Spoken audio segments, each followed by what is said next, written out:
Yun lang yung papel mo dun. Taga okay. Okay. Ayan guys, patapos na kami sa primer. Tapos mamasilyahan na lang. Itong unang step namin dahil hanap kami ng budget. Ayan. Primer lang muna kami. Matagal-tagal din na inantay namin na mapinturahan to eh. Ayan, si Pare Melo. Ayan, ayun ang pintor namin. Malupit yan. Kaya kung naghahanap kayo ng pintor, ayan, message lang kayo. Kontakin natin si Pare Melo. Anong page mo, pre? Melo TV. Melo TV sa YouTube yun, di ba? Tapos sa ano niya, sa Facebook page niya, Melo Somes, yan. Malupit na pintor yan.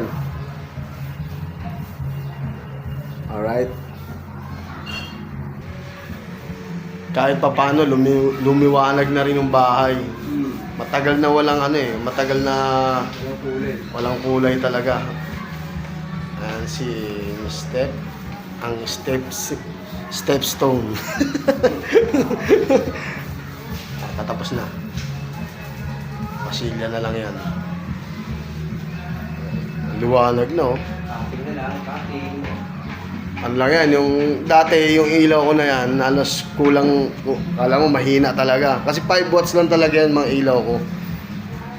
Para tipid sa kuryente. Medyo madilim nung wala pang pintura ngayon.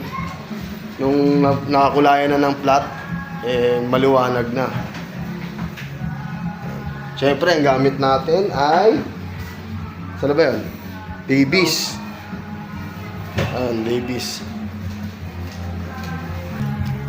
Gamit natin ito, Davies Mega Acryl. Ayan guys, Mega Acryl flat. Ayan. Ang pagpipintura ngayon talagang ano, medyo magastos talaga. Kailangan ipon-ipon ng budget bago magano. Matagal-tagal din na ano. Kaya flat lang muna kami. Ayos na guys, oh. Puting-puti na.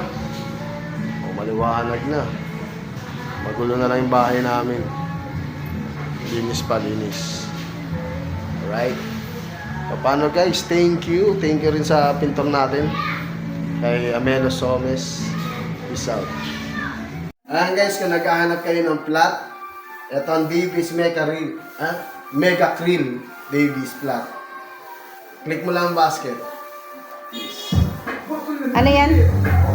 Davies Mega Acryl flat.